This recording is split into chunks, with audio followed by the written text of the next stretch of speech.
আসসালামু আলাইকুম। নওমিস ব্লগে সকলকে স্বাগতম। আশা করছি সকলেই অনেক ভালো আছেন, সুস্থ আছেন। নতুন একটা ভ্লগ নিয়ে আসলাম আবারও। এটা যখন বাড়িতে ছিলাম তখনকার ভ্লগ। রৌদ্রোজ্জ্বলময় দিন। আমাদের খোলাতে অনেকেই ধান শুকোতে দিয়েছিল। আর আমরা বসেছিলাম মাচালে।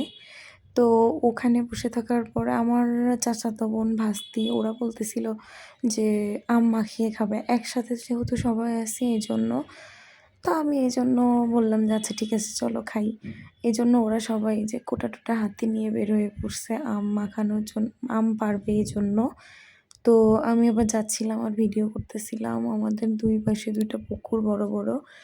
আর চারদিকে শুধু আম গাছ আর আম গাছ। তো সবাই মিলে আমরা আম পাড়তেছিলাম। ওরা আম পাড়তেছিল আমার ভাস্তি আর আমি ওগুলোকে তুলতেছিলাম। তো ওইখানে যে গাড়িটা দেখলেন ওটাকে আমরা ছোটোবেলায় লসিমন বলতাম। তো ওইটা যখন গ্রামের মধ্যে আসতো ভটভট শব্দ করতো।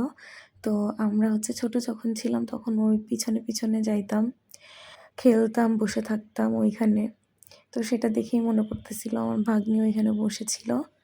তো আমার ভাস্তে আম পেড়ে বলতেছিল, "আন্টি আম পাড়ছে একটা ভিডিও নেন।" তো আমের একটা ভিডিও নিলাম।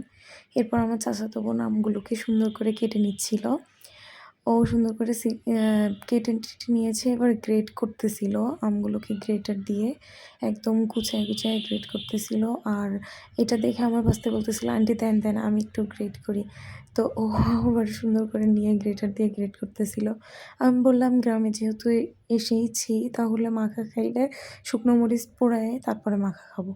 তো আমরা আবার এভাবে শুকনো মরিচ পোড়াই। আর এদিকে দেখি আমার মা চুলায় কাঁঠালের বিচিগুলোকে সুন্দর করে ভাজতেছে এমনি খাওয়ার জন্য। তো সুন্দর করে শুকনা মরিচ পোড়ায়ে নিয়েছে যে আ আম মাখাবে এজন্য। তো আমার চাচাতো বোন আবার সুন্দর করে এটাকে ডলে নিল। নিয়ে এবার আমি আবার বললাম যে, "একটু তেঁতুল দেই।" কাঁচা মিঠা আম তো তেমন অতটা বেশি টক ছিল না। তো তেঁতুল দিয়ে এটাকে সুন্দর করে মাখিয়ে নিচ্ছে।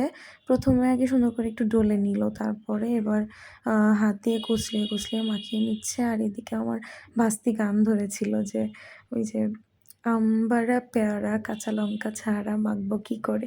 তো ও আবার এটা গান করতেছিল। আমার চাচাতো বোন ওর হাতে নিয়ে এইটাই নাচাইতেছিল। আম দেখাচ্ছিল আর ওইটা নিয়েই নাচাচ্ছিল। তো খুবই মজা হচ্ছিল। অনেকদিন পরে একসাথে বসে আম মাখাইয়া খাচ্ছি। বাসায় তো একা, একা খাইলে খাওয়া লাগে। আর বাড়িতে গেলে তো তা না, চাচাতো বোন থাকে, ভাস্তিরা থাকে। তো সবাই মিলে একসাথে এই যে খাচ্ছিলাম। এত মজা লাগতেছিল, একসাথে মাখিয়ে খাওয়ার মজাটাই আলাদা। আর এইটা হচ্ছে বাড়িতে ছাড়া কোত্থাও গিয়ে আসলে এটা করা সম্ভব না। কারণ বাড়িতেই এই মজাটা শুধুমাত্র পাওয়া যায়। তো সবাই জানাবেন কেমন লাগলো। ধন্যবাদ সবাইকে।